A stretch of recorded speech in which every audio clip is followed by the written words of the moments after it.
하나님 말씀 마태복음 28장 말씀 보겠습니다. 마태복음 28장 주보를 참조하시면 되겠습니다. 제가 읽겠습니다.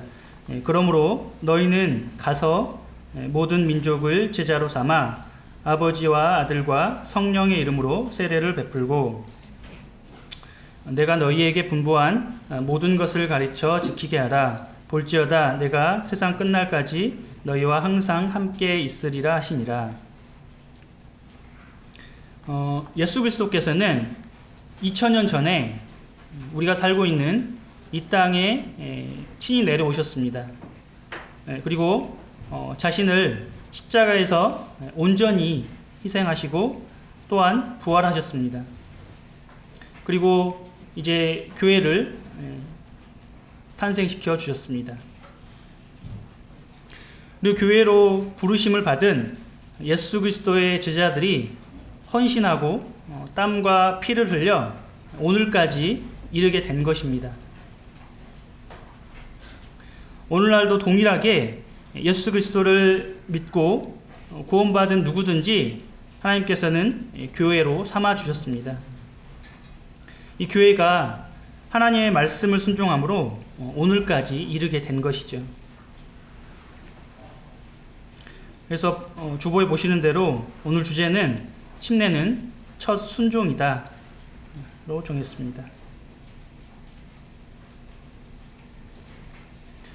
성도님들 많이 보셨겠지만 우리 모임에서는 이 하나님의 말씀으로 구원받고 또한 침례에 순종하신 분들에게 주의 만찬과 주의 만찬에 함께 참여하도록 하며 성도로서 영접하여서 교회로 섬기고 있습니다. 오늘은 가급적이면 이 세례라는 용어가 있는데요. 이 세례라는 용어를 사용하지 않고 침례라는 용어를 사용을 하도록 하겠습니다. 그러면 이 침례에 대한 용어를 한번 살펴보도록 하겠습니다. 이 용어가 어떻게 되어 있냐면 세례라는 단어로 되어 있습니다. 여기에서 세자는 씻다라는 의미입니다. 씻을 세자죠. 주로 이 세례의 형식, 물을 뿌린다든지 이런 형태로 되어 있는데요. 이와 반면에 우리 모임에서는 침례라고 가르치고 있습니다. 이 침자는 뒤에 얘는 이제 예식을 말을 하겠죠. 이 침자는 잠기다는 뜻입니다. 이 성경에서는 몇 가지 측면에서 물에 잠기는 예식인 침례를 지지하고 있습니다. 그래서 저희는 침례를 사용을 하고 있는데요. 첫째로 성경에서 사용된 용어가 이 침례를 지지하고 있습니다. 성경의 원문은 주로 구약은 히브리어로 되어 있고요. 신약은 이 헬라어로 되어 있습니다. 그렇게 이제 기록이 되어 있다는 것이죠, 실제로. 그래서 신약은 말씀드린 데 헬라어로 되어 있는데요. 이 원어 성경인 헬라어에서 이 침례에 대해서 기록하고 있겠죠. 이 침례에 대해서 어떻게 기록을 하고 있냐면 이 밥티조라고 발음은 좀 다를 수 있습니다. 밥티조 이러한 단어를 사용을 하였습니다. 이 밥티조라는 뜻이 이 잠기다 또는 담그다라는 의미가 있습니다. 근데 이 밥티조라는 이 원어 성경을 이제 우리나라 성경을 이제 번역을 했을 거예요. 이 국내 한글로 번역한 과정은 굉장히 오래전부터 번역이 되었습니다. 그래서 거기에서 이제 번역 과정에서 이 밥티조라는 이 용어가 이 세례로 번역이 되었습니다. 그래서 성경 원문상의 용어로는 밥티조라는 것은 이 침례를 지지한다고 생각을 하시면 되겠습니다. 둘째로 성경이 묘사하는 장면이 있습니다. 사도행전 8장을 보겠습니다. 사도행전 8장 35절부터 38절을 보시면 제가 읽겠습니다. 빌립이 입을 열어 이 글에서 시작하여 예수를 가르쳐 복음을 전하니 빌립이 이 에티오피아 내시에게 복음을 전하고 있습니다. 길 가다가 물 있는 곳에 이르러 그 내시가 말하되 보라 물이 있으니 내가 세례를 받음에 무슨 거리낌이 있느냐. 37절 없음이라는 게 있고요. 38절에 이에 명하여 수레를 멈추고 빌립과 내시가 둘 다 물에 내려가 빌립이 세례를 베풀고 라는 말씀이 있습니다. 이 빌립은 우리가 알고 있는 이 예루살렘 교회의 집사 중 한 명이 되겠습니다. 스데반과 같이 세워졌던 그 집사 중에 한 명입니다. 예수님 제자 빌립하고는 다른 인물이 되겠죠. 이 빌립이 이제 그 예루살렘 교회에 그 핍박이 있었을 때에 전도 여행을 떠나게 되었는데 그때에 하나님께서 성령께도 인도하심으로 이 에티오피아 내시를 만나게 되었습니다. 그래서 이제 이 에티오피아 내시에게 하나님의 복음을 전해준 것이지요. 그러자 이제 이 내시가 깨닫게 되었습니다. 이 내시는 이미 성경을 알고 있던 내시였어요. 그래서 이제 이 복음을 자세히 이제 풀어줬기 때문에 복음을 이제 그 알고 있는 내용을 하나님 이런 분이시고 하나님이 나에게 베푸신 것이 이런 것이구나. 그리고 그 하나님이 이제 이 땅 가운데 오셨던 예수 그리스도시구나. 얼마 전까지 있던 그분이셨구나. 그리고 그분이 나의 모든 죄를 위해서 돌아가셨구나. 그리고 그분은 하나님이시기 때문에 하나님으로서 부활하셨구나. 라는 이런 사실을 듣고 깨닫고 알게 되었습니다. 그래서 이제 지나가다가 물이 있었기 때문에 둘 다 내려가서 침례를 받게 된 것입니다. 여기서 아까 세례는 물을 뿌리는 형태라고 그랬죠. 물을 찍어서 이렇게 뿌려주는 이런 형태라고 그랬는데, 이 세례를 행하려고 했다면 이 내시는 굉장히 높은 지위에 있는 사람이에요. 왕의 신하잖아요.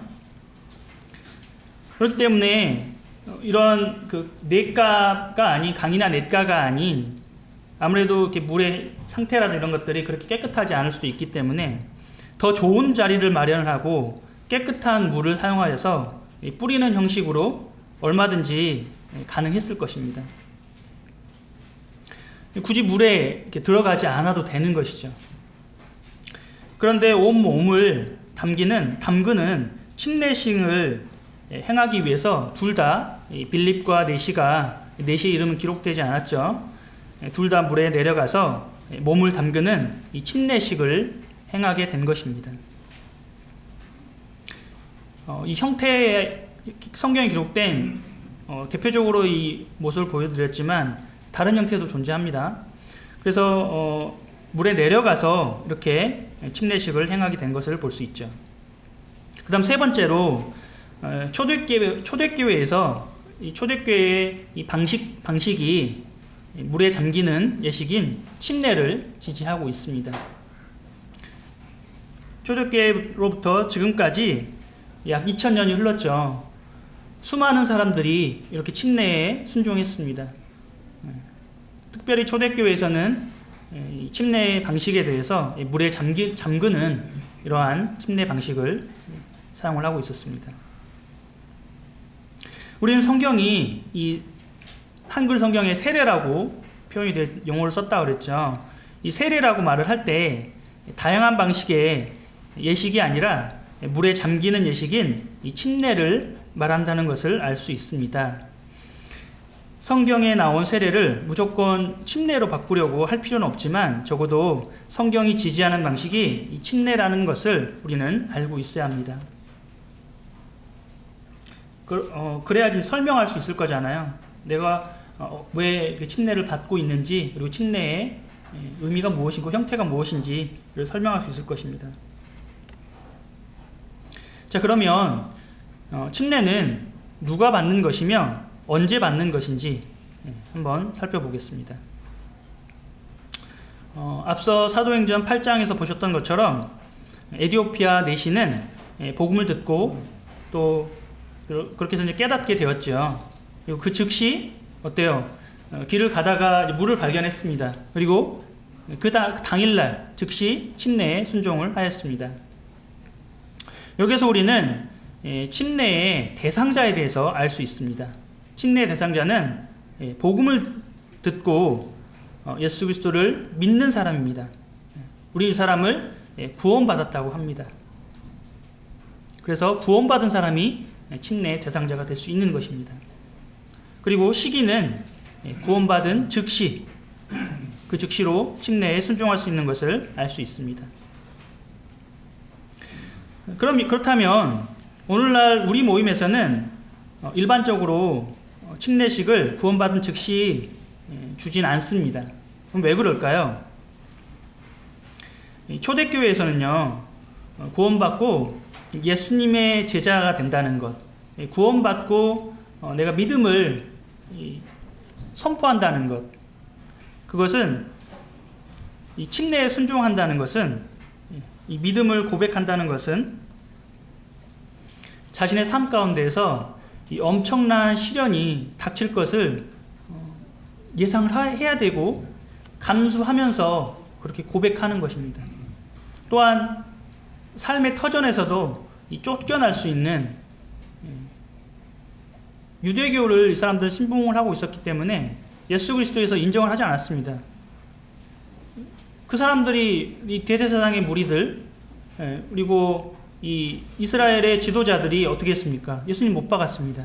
예수님 못 박아야 되겠다고 예수님 심판하고 빌립에게 데려가서, 빌라도에게 데려가서 이제 이 예수님 못 박아야 되겠다고 했던 사람들이 바로 그 사람들이었죠. 그렇기 때문에 삶의 터전에서도 자기 일터에서 쫓겨나는 일들이 있었습니다. 때로는 이러한 핍박에 의해서 이 스데반이 이 핍박으로 죽음을 당하게 되었죠.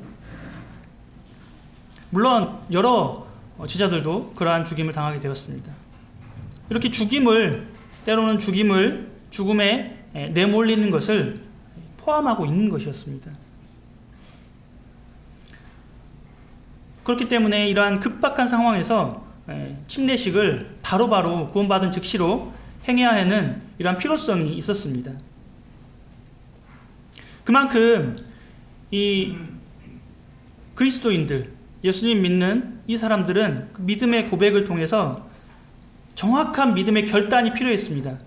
자기의 사정과 자기의 속한 이러한 상황들을 정확히 인지한 상태에서 주님 믿노라고 고백을 했다는 것이죠. 그런 사람들이 이제 침례에 순종할 수 있었습니다. 하지만 오늘날 우리나라, 우리의 환경을, 물론 오늘날에도 그런 핍박을 받는 곳이 분명히 있을 겁니다. 그렇지만 우리는 좀 다른 상황이 있죠. 우리 일반적으로 이 평안함 가운데 생활하고 있습니다. 근데 예수님 믿는다고 그래서 누가 나에 대해서 위협을 가한다거나 나를 핍박한다거나 직장에 내쫓긴다거나 그러한 것이 없습니다. 고통을 당하지 않아도 됩니다.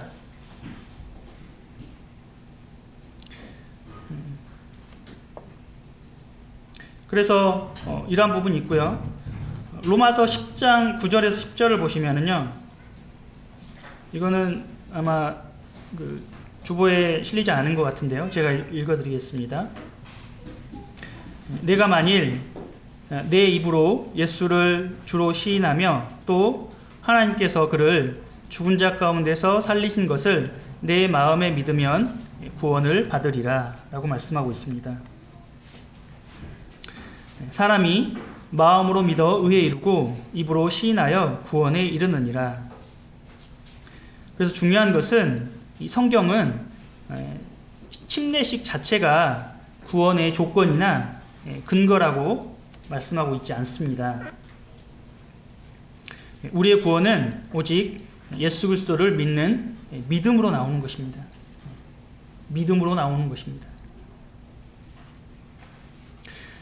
예수 그리스도를 믿는 믿음을 내 입술로 고백하기 위해 오늘 오후에 준비된 구원 간증을 하게 되는 것입니다. 자기의 입술로 고백을 하는 것입니다. 성경에 그렇게 기록된 내용을 내가 나의 생각으로 그것을 알고 또 믿고 고백하는 것입니다. 그것을 간증이라고 말합니다. 주님께서 그 입술을 지켜주시고 또 각자에게 담대함을 주시길 기도합니다. 다시금 마태복음 28장으로 가겠습니다. 우리 28장 읽으신 대로 이 말씀은요, 교회에게 주시는 이 대사명이라고도 말하는데요. 예수 그리스도께서는 십자가에서 완전히 돌아가셨습니다. 그리고 어떻게 되셨습니까? 3일 만에 말씀하신 대로, 말씀의 내용 그대로 부활하셨습니다. 그리고 이제 부활하셔서 약 40일간을 이 제자들과 또 주님 믿는 무리와 이렇게 함께 하셨습니다. 그리고 이제 이 말씀을 하신 때는 승천, 하나님께서 이제 제자들이 보는 가운데에서 승천하셨죠. 감람산에서. 그 승천하시기 전에 이 모인 제자들에게 하신 말씀입니다. 주님께서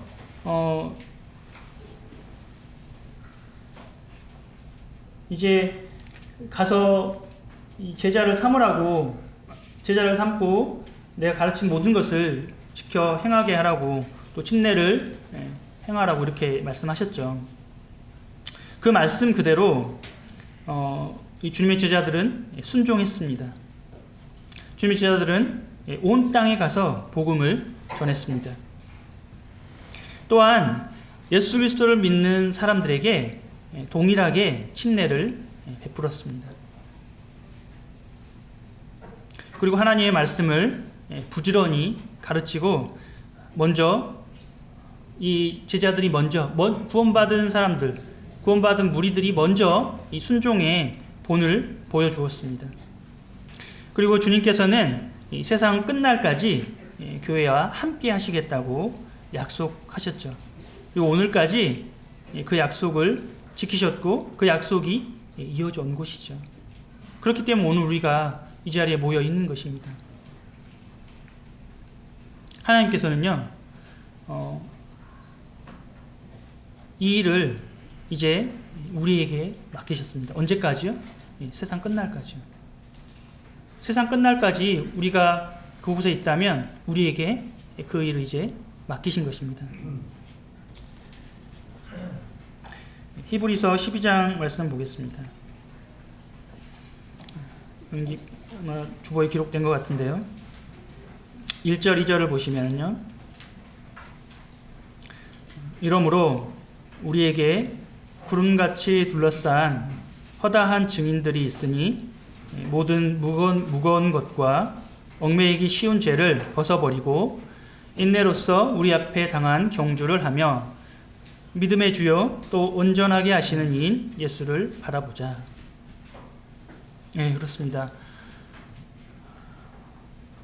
우리에게는요, 구름같이 둘러싼 이 허다한 증인들이, 우리 선진들이요, 앞에 있습니다.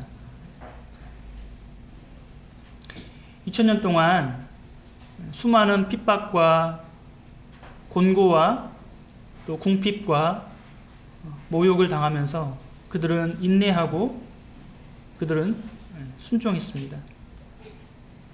그들의 믿음의 경주를 다 달려갔습니다. 그리고 이제 우리를 다시금 이 구름같이 빽빽하게 감싸고, 오늘 그런 날씨죠.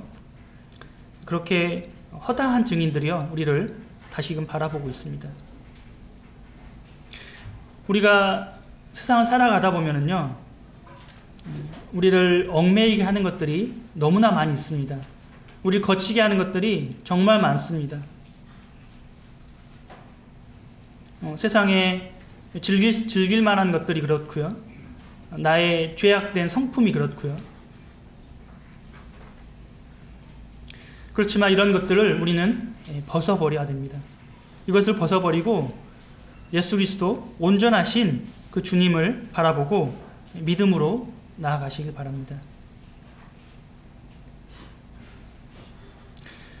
우리가 이 구원 받을 때도요, 우리는 이 불가능을 가능하게 하시는 예수 그리스도를 믿는 믿음으로 구원을 받았습니다. 그렇죠? 그다음 그리스도인으로서 우리가 주님께서 우리에게 순종하기를 원하시는데요. 하나님의 말씀에 대해서 우리에게 순종을 요구하십니다. 그 순종도 바로 믿음으로 가능한 것이죠. 우리를 얽매이게 하는 것들에 자꾸 신경 쓰고 그것만 바라보게 된다면, 나 자신을 바라본다면 나 자신에겐 희망이 없습니다. 그래서 내가 십자가에서 주님이 죽으실 때 같이 장사된 것이죠. 나 자신을 바라보고 환경을 바라보고 이렇게 된다면 불가능한 것입니다. 순종도 불가능한 것입니다. 우리는 믿음으로 순종할 수 있습니다. 갈라디아서 3장 27절에 보시면, 찾지는 않겠습니다. 제가 읽겠습니다. 누구든지 그리스도와 합하기 위하여 세례를 받은 자는 그리스도로 옷 입었느니라 라고 말씀하고 계십니다. 우리는 예수 그리스도로 옷 입은 자들입니다. 고린도후서 6장 2절에는요, 이르시되 내가 은혜 베풀 때에 너에게 듣고 구원의 날에 너를 도왔다 하셨으니 보라 지금은 은혜 받을 만한 때요 보라 지금은 구원의 날이로다. 하나님께서는 예수 그리스도를 이 땅 가운데 보내시고요, 이제 그분을 통해서 예수 그리스도를 바라보게 하셨습니다. 그분을 믿게 하셨습니다. 어느 누구라 할지라도요, 예수 그리스도를 바라보고 믿으면 누구나 구원받을 수 있는 것이죠. 우리가 지금이 이 하나님께서 주신 이 은혜를 받을 만한 때인지 구원의 날인지 어떻게 알 수 있을까요? 아직 우리 교회가 이 땅 가운데에 있기 때문입니다. 교회가 이 땅 가운데 존재하기 때문입니다. 그럼 여러분들은 어떻게 지금이 은혜 받을 만한 때인지 알고 하나님의 말씀에 귀를 기울이게 되었습니까? 우리는 여기에 있는 누구라 할지라도요, 우리 자신이 하나님을 발견할 만한 믿음이 없습니다. 하나님을 찾을 만한 믿음이 없습니다. 사람들은 누구나 다 할 것 없이 한 군데로 치우쳐 죄악에 달려가기 바쁜 자들입니다. 그래서 우리의 믿음의 선진들이요, 여러분들에게 이 하나님의 말씀을 언제 어디선가 들려주었을 것입니다. 어떤 분들은요, 그 말씀이 듣기 싫었을 거예요. 또 하나님의 말씀을 들으러 가자고 했을 때 가기 싫었을 거예요. 왜냐하면 세상의 삶이 재밌거든요. 즐겁거든요. 그래서 억지로라도 끌려가서 들었던 그 말씀이 나를 믿음으로 인도하시는 그런 분도 있었을 거예요. 또 때로는 세상에서 힘들고 역경이 많아서 지쳐서 이제 내가 하나님 한번 찾아봐야겠다. 그래서 이렇게 하나님을 찾다가 또 하나님의 말씀을 듣기 위해서 오셨던 분들도 있을 것입니다. 여러 상황들이 있었겠지요. 하나님께서는요, 디모데전서 2장 4절에 보시면 하나님은 이 모든 사람이 구원을 받으며 진리를 아는 데 이르기를 원하신다고 이렇게 분명히 말씀하고 계십니다. 그래서 침례는요, 이 그리스도로 옷 입은 사람들의 첫 순종입니다. 그리고 이제 그리스도인으로서 바로 시작하는 첫 단계입니다. 우리가 아이가 태어나면 어때요? 자라야 되죠. 아이가 태어나서 자라나지 않으면요, 그 아이는 부모에게 근심이 될 수밖에 없어요. 그러면 우리가 이제 구원받았노라고 믿음을 고백했지 않습니까? 그러면 우리도 이제 자라나야 되는 것입니다. 이제 태어난 거예요. 구원받았다고 모든 것이 끝나는 것이 아닙니다. 이제 천국 가니까 내 마음대로 그냥 세상을 즐기면서 살면 되겠지. 절대 그렇지 않습니다. 이제 태어난 것입니다. 그럼 우리의 자라남은 어떻게 할 수 있을까요? 우리는 성경을 부지런히 배워야 됩니다. 강단에서 들려지는 이 말씀들을 부지런히 듣고 그 말씀을 귀 기울여서 들으시기 바랍니다. 잘하시는 것입니다. 그것이. 할 수만 있다면 집회에 잘 참석해서 함께 교제하고 함께 말씀 듣고 함께 기도하시길 바랍니다. 그것이 잘하시는 것입니다. 그리고 순종하시길 바랍니다. 하나님께서는 이 모든 사람이 구원받기를 원하십니다. 그리고 그 모든 사람이 구원받는데요, 누군가 역할이 필요하겠잖아요. 그냥 구원받을 수 있는 게 아닙니다. 믿음의 선진들이 여러분들에게 하나님의 말씀을 들려주었던 것처럼 이제 그 역할을 하나님은 우리에게 맡기셨습니다. 그 일을 나를 통해 이루기를 원하시는 겁니다. 이렇게 놀라운 일이 어디 있겠습니까? 사람이 죽으면 끝이 아닙니다. 많은 사람들은 그 사실조차도 인지하지 못하고 세상의 쾌락과 즐거움을, 돈을 많이 벌어서 내가 더 좋은 집에 더 좋은 차를 타고 남들보다 똥똥거리면서 그렇게 살기를 원하고 있습니다. 하지만 그것이 전부가 아닌 것입니다. 그럼 어떻게 해야 되겠습니까? 이제 우리가, 구원받은 우리가 하나님의 복음을 들고 그들에게 나가는 것입니다. 그러면 이 일을 어떻게 이룰 수 있겠습니까? 이 일을 하는데 순종이 필요한 것입니다. 나를 얽매이게 하는 것들, 나를 힘들게 하는 것들, 그것을 떨쳐버리고요, 나아가는 것이 바로 순종입니다. 나의 순종의 삶을 통해서 그런 삶을 보고 예수 그리스도를 사람들이 발견하게 될 것입니다. 그리고 사람들이 나에게 물을 것입니다. 너희가 섬기는 그 하나님 어떤 하나님이야?